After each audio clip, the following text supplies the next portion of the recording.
Hello dear students, आज हम लोग बात करेंगे formation of images by concave mirror. जी हाँ दोस्तों, कि कॉन्केव मिरर में इमेज का फॉर्मेशन कैसे होता है। इसके लिए 6 स्थितियां हैं। जी हाँ, इसके लिए कितनी कंडीशंस हैं? 6 कंडीशंस हैं, लेकिन कौन सी हैं? बड़ी कंफ्यूजन है। आपको भी कंफ्यूजन होती है? तो चलिए आज कंफ्यूजन को दूर करते हैं, अपने संशय को भगाते हैं और फॉर्मेशन ऑफ इमेजेस बनाते हैं। दोस्तों, सबसे पहले आज हम जानेंगे मिरर के बारे में। पहले क्विक रिवीजन में हम लोग ये समझते हैं मिरर क्या होता है और मिरर के 2 टाइप जो होते हैं वो कौन से होते हैं और उनकी ट्रिक सीखेंगे। तो दोस्तों, सबसे पहले हम यहाँ पे जिस मिरर की बात करने वाले हैं वो मिरर है हमारा स्फेरिकल मिरर। कौन सा मिरर है? Spherical mirror. ये क्या होता है? चलिए आपको थोड़ा मैथमेटिक्स में लेके चलते हैं। मैथ्स में आपने पढ़ा था एक सर्कल और एक स्फीयर। याद करिए, याद आया? सर्कल और स्फीयर क्लास 10th के बच्चे अगर होंगे तो उनको जानकारी होगी। सर्कल क्या होता था? एक आउटलाइन होती थी। किस चीज़ की? हमने कोई भी चीज़ दे दी, उसकी आउटलाइन जो भी हो जाती थी वो हमारा सर्कल शेप कहलाता था। सर्कल क्या होता है? सर्कल एक शेप होता है। और अगर हम बात करें स्फीयर की, तो स्फीयर थोड़ा सा अंदर से सॉलिड भी हो जाता है, जैसे कि जेपी सीमेंट अंदर से सॉलिड। नहीं, सीमेंट की बात नहीं कर रहे हैं। तो ये हो गया हमारा स्फीयर, SPHERE। तो स्फीयर कैसा होता है? अंदर से सॉलिड। और सर्कल क्या होता है? एक ओवरले, यानी कि आउटलाइन जो होती है, जो हमें ये बताती है कि धरती गोल है, तुम चौकोर हो। तो ये हो गया हमारा स्फीयर। अब दोस्तों, स्फेरिकल सरफेस लेने के पीछे मोटो हमारा यही है कि स्फेरिकल सरफेस जो होगा हमारा ऐसा बनेगा। अब स्फेरिकल सरफेसेस के हम 2 पार्ट कर देते हैं। समझ आ रही बात? इधर से पार्ट किया एक ये, तो हमको 2 पार्ट कौन कौन से मिल जाते हैं जरा जल्दी से देखिए। एक पार्ट हमें ऐसे मिल गया, ये वाला भाग। दूसरा पार्ट हमें मिल गया ये वाला भाग। इधर का पार्ट जो है वो बन के आ गया ये वाला, और ये वाला पार्ट बन के आ गया ये वाला। बना कि नहीं? अब प्रॉब्लम क्या है? हम कैसे समझें कि इसमें कौन सा मिरर है? ये पहले मिरर की बात करेंगे तो समझना क्या है, बड़ा आसान है। सबसे पहले दोस्तों हम क्या करते हैं, इसमें पॉलिश कर देते हैं। देख, मैं इस साइड में इसमें पॉलिश कर देता हूँ।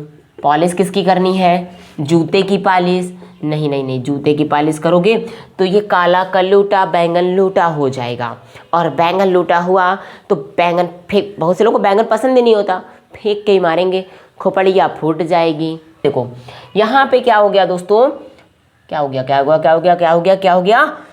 कुछ नहीं हुआ। क्वेश्चन पे फोकस करो दोस्तों। यहाँ पे हमने पॉलिश कर दी मरकरी की। किसकी पॉलिश कर दी? मरकरी। जी हाँ, जिसको आप HG बोलते हो। और HG के ऊपर हम, ये तो एक लेपन हो गया, जैसे पेंट नहीं करते दीवारों पे, घर पे, दरवाजों पे। दरवाजे पे पेंट करने में क्या होता है? पापा पहले प्राइमर लेके आके लगा दीजिए, फिर उसके बाद पेंट कर देंगे। वैसा ही हम यहाँ पे करते हैं। पहले क्या करते हैं? पहले हम करते हैं मरकरी की पॉलिश, उसके बाद रेड ऑक्साइड, क्या करते हैं? रेड ऑक्साइड की भी पॉलिश इसमें कर देते हैं। रेड ऑक्साइड क्या होता है? अगर केमिस्ट्री वाले बच्चे होंगे तो उनको पता होगा, Fe2O3 इसका फार्मूला होता है। जब दोस्तों हमने इसमें मरकरी और रेड ऑक्साइड यानी कि Fe2O3 और Hg की पॉलिश करा दी, तो ये हमारा जो मिरर बन गया, अब ये मिरर कहलाएगा। अब ये मिरर एक साइड से क्या करेगा? रिफ्लेक्शन करेगा इस साइड से, और इस साइड से रिफ्लेक्शन नहीं करेगा, क्योंकि इधर पूरा पॉलिश हो गया। मटेरियल और the substances that don't allow to pass the light through them are called opaque materials. The materials that allow the light to pass through them are called the transparent materials. नहीं समझे? फिर समझाता हूँ, सुनो तो। The material that allows to pass a partial light, अब तो समझे बात, through them are called the translucent material. अब देखते हैं, तो समझो कैसे पहचानेंगे, हटाओ ये सब बातें, पहचानेंगे कैसे कि कौन सा मिरर बना। सीधे सीधे सर ये बात बताइए कि पहचान कैसे करें। बड़ा कन्फ्यूज़न होता है, बना तो दिया, इतनी खिचड़ी तो पका दिया, अब खाएं कैसे। चलो खिलाते हैं खिचड़ी। खाना है, भूखे हो, पहले पढ़ तो लो। देखो आप ये बताओ ये कैसे, जो सी जैसे बना है और एक ऐसे सी, दोनों सी जैसे ही बने। लेकिन देखो दोस्तों, जैसे आप ये बताओ द जंगल बुक, क्या बोल रहे हो, द जंगल बुक, हाँ मोगली देखा है, ये है जंगल बुक, यही है जंगल बुक, मोगली देखा करते हो ना। The jungle book is my favourite cartoon, मैं तो देखता हूँ भाई आज भी, हाँ डेली देखता हूँ, नहीं डेली नहीं, जब टाइम मिलता है देखता ज़रूर हूँ। अरे उसको देखना नहीं है अंकल आंटीज़, समझो पहले। उसमें आपने देखा होगा जो रहता है शेर खान, मोगली का करता है पीछा लेकिन कर नहीं पाता है उसका पीछा, कर लेता भी अगर पीछा तो पकड़ नहीं पाता मोगली को। तो वो रहता कहाँ है, मोगली नहीं, शेर खान की बात हो रही है यहाँ पर। शेर खान कहाँ रहता है, गुफा में रहता है। गुफा कैसा होता है, ऐसा होता है, सी आकार में होता है, सी शेप में होता है गुफा। गुफा को इंग्लिश में क्या बोलते हैं, केव, केव फॉर गुफा, जो बना केव वो बन गया कॉनकेव। समझ में आ गई बात। तो ये कैसा मिरर हो गया, कॉनकेव मिरर। इतना आसान हो सकता था, सोचा नहीं था। ये बन गया आपका कनकेव मिरर, जो शेर खान की गुफा जैसा केव है वही हमारा कनकेव है। फिर से बोलता हूँ, जो शेर खान की गुफा जैसा केव है वही हमारा मिरर कनकेव है। रिदम बन गई। एक बार फिर बोलता हूँ, मज़ा आ रहा है, सीखो। जो बार बार बोलना है, जो शेर खान की गुफा जैसा केव है वही हमारा मिरर कनकेव है। तो ये देख लो कनकेव बन गया। अब अगर कनकेव मिल ही गया है तो ये देखो ये क्या बन गया, दूसरा बच्चा कॉन्वेक्स, ये बन गया कॉन्वेक्स। पहचान कैसे करेंगे, कनकेव में भाई शेर अंदर की ओर ही तो जाएगा, बोलो। शेर खान जब अंदर जाएगा, शेर खान जब अपने घर में एंटर करेगा तो ऐसी डायरेक्शन से एंटर करेगा ना, जब ऐसी डायरेक्शन से एंटर किया तो ऐसे जाएगा। तो सेम डेफिनेशन क्या बनेगी, जब लाइट का रिफ्लेक्शन इस सरफेस से हो जाए। कौन सा सरफेस, जो दबा हुआ पार्ट है, ये दबा हुआ पार्ट हो गया ना, तो इससे जब होता है तो उसको कनकेव मिरर बोलते हैं। और ये उभरा हुआ पार्ट है, कैसा है, उभरा पार्ट। जब रिफ्लेक्शन उभरे हुए से होगा तब ये क्या कहलाएगा हमारा, वैसे ये इधर नहीं जाएगी लाइट, ये लाइट कुछ ऐसे जाएगी। जब उभरे हुए सरफेस से हमारा रिफ्लेक्शन होगा, मेरा नहीं मतलब लाइट का, तुम लोग भी ना, जब उभरे हुए सरफेस से लाइट का रिफ्लेक्शन होता है तो वो मिरर कॉन्वेक्स होता है। याद हो गया, ये दोनों हो गए मिरर्स। तो दोस्तों अब आते हैं हम अपने टॉपिक पर। आ गया, चलिए देखते हैं। Formation of images bye concave mirror कैसे बताते हैं, ध्यान से समझना। इसकी 6 स्थितियां हैं दोस्तों। क्या बोलने जा रहा हूं, there are 6 condition, 6 possibilities for the concave mirror to form the images. Okay, क्या है वो इमेजेस के फॉर्म्स, चलिए पहले समझते हैं। पहली फॉर्म है दोस्तों, पहले इसमें कॉन्सेप्ट को तो समझ लो, क्योंकि बिना कॉन्सेप्ट के ज्ञान अधूरा और बिना ज्ञान के विज्ञान अधूरा। जब ज्ञान अधूरा विज्ञान अधूरा तो तुम कैसे पूरे होगे। आगे देखो, एक बात यहाँ पे है दोस्तों, जब हम मिरर को ले लेते हैं, मान लीजिए ये हमारा मिरर हो गया, समझना है, ज़्यादा चुलबुल पांडे बनने की ज़रूरत नहीं है, थोड़ा सा सीरियस हो जाया करो पढ़ाई को लेकर के। देखो ये बन गया हमारा मिरर। अब ये मत पूछना कौन सा मिरर, बताया ना कनकेव मिरर। कनकेव मिरर की खास बात मैं नहीं बताऊंगा। खांसी नहीं आ रही है मुझे, जस्ट किडिंग। तो क्या करना है दोस्तों, यहाँ पे ऑब्जेक्ट जितना पास जाएगी, समझो ऑब्जेक्ट हो गया हीरो। हीरो, अब तुम लोगों के दिमाग की मैं मनोदशा समझ सकता हूँ कि सर जब हीरो आ गया है तो हीरोइन कहाँ है। बताता हूँ। ये मान लो हीरोइन है, मान लो, मानने में क्या जाता है। ये हो गई हम हीरोइन। हीरो जब पास जाता है तो इमेज के फॉर्मेशन के लिए दोस्तों पहले आपको एक बेसिक रूल पता होना चाहिए। बेसिक नियम क्या है वो मैं बता देता हूँ। पहला नियम ये होता है, पहले एक कॉन्सेप्ट को समझ लो कि ये हो गई हमारी हीरोइन है। लेंस से हीरोइन में कहाँ आ गए बता रहे हैं, सब्र करो जरा, रुको जरा। हमारा कॉनकेव लेंस हो गया हीरोइन, और अपना हीरो हीरोइन के पास जाता है तो क्या होगा भाई, पहली बार में तो प्रपोज करेगा नहीं, या करेगा भी तो हीरोइन मानने वाली है ही नहीं। तो क्या करेगी, वो उससे दूर जाएगी, यानी कि उसे डिस्टेंस मेंटेन करेगी। अब ये हो गया हमारा मिरर। जब भी ऑब्जेक्ट मिरर के पास जाएगी, जब भी ऑब्जेक्ट मिरर के पास जाएगी तो मिरर से रिफ्लेक्शन के बाद जो इमेज बन के आएगी वो उतनी ही दूर होती जाएगी। नई बात समझ में आई? फिर से बताता हूँ। कोई भी जब हम मिरर ले लेते हैं, ऑब्जेक्ट जितना पास जाती जाएगी इमेज उतनी ही दूर आती जाएगी। कहने का मतलब जब हमारा हीरो हीरोइन के पास जाएगा तो हीरोइन अपने नखरे दिखाएगी और दूर होती जाएगी। तो ये बन गया हमारा ऑब्जेक्ट और इमेज का लफड़ा, प्रॉब्लम। 3 basic rules. अब ये 3 बेसिक रूल्स क्या है? अरे सर जी कितने रूल्स हैं इस चैप्टर में।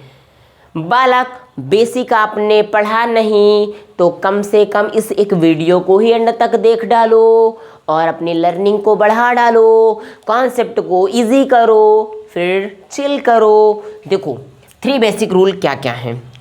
पहला रूल क्या कहता है? Take it easy. ये भी यही कहता है, टेक इट इजी। पहला रूल कहता है दोस्तों कि जब भी ऑब्जेक्ट, 3 रूल हैं, जल्दी जल्दी समझते हैं। एक रूल यहाँ का ले लो, एक रूल यहाँ का ले लो, एक रूल यहाँ का ले लो। क्या कहता है रूल? पहला रूल कहता है, हम सभी में कॉनकेव मिरर की ही बात करने वाले हैं। बाय द वे ये कॉनकेव अगर नहीं भी हुआ, कॉन्वेक्स भी हुआ तो भी आपको सेम रूल फॉलो करने हैं। बट कॉन्वेक्स मिरर में याद रखना, कॉन्वेक्स मिरर में हमेशा वर्चुअल इमेज बनेगी, यानी कि इमेजिनरी इमेज बनने वाली है, और इसमें रियल भी बनेगी और वर्चुअल इमेज भी बनेगी। पहला केस क्या होता है कि when the light falls on the mirror parallel to the principal axis, जब भी प्रिंसिपल एक्सिस के पैरेलल में कोई लाइट फॉल की जाती है, कोई लाइट गिरती है, then after reflection it goes through the focus, तो ये फोकस से होकर के जाती है। ये पहला रूल। सेकेंड रूल इसका उल्टा कर दो, when the light is incident through the focus, जब लाइट फोकस से होकर के आती है, इंसिडेंट होती है, it becomes parallel after reflection to the principal axis, तो ये रिफ्लेक्शन के बाद ये प्रिंसिपल एक्सिस के पैरेलल में हो जाती है। इसी का उल्टा रूल हो गया। तीसरा रूल क्या होता है? ये प्रिंसिपल एक्सिस बना दिया।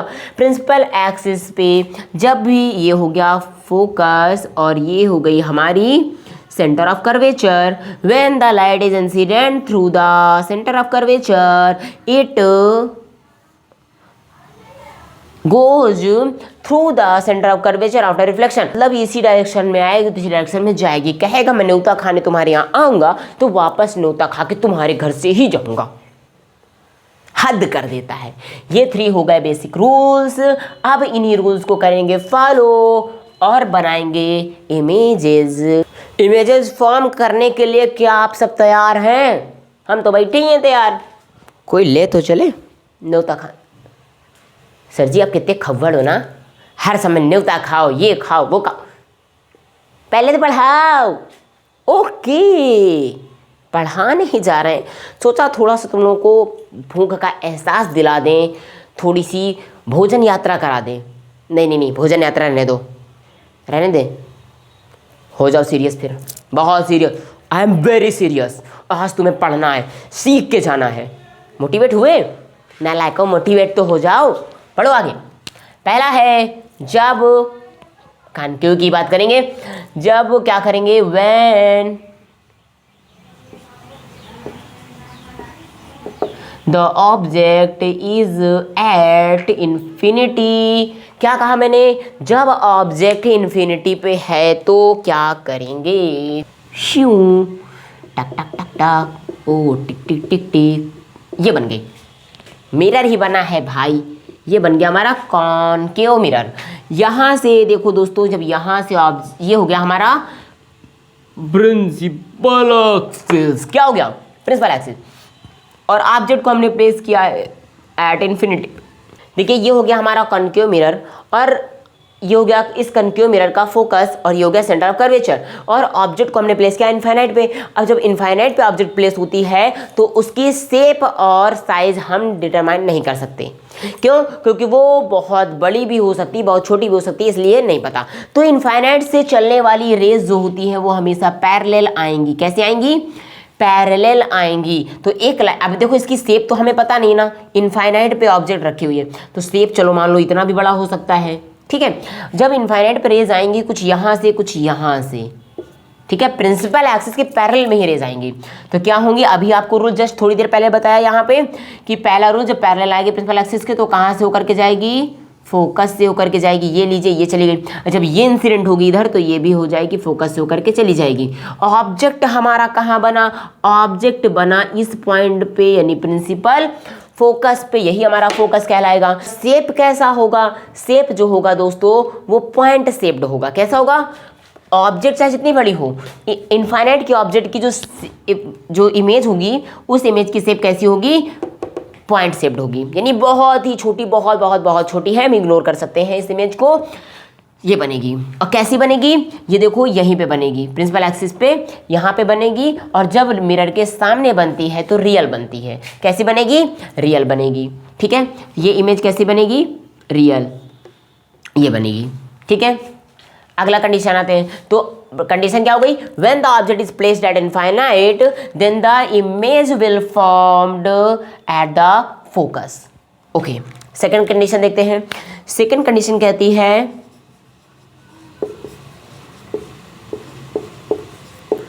when the object is beyond C, जब हमारी ऑब्जेक्ट सेंटर ऑफ कर्वेचर के बियॉन्ड यानी इससे परे, मीन्स बिटवीन, आप ये भी कह सकते हो, इसको क्या समझेंगे?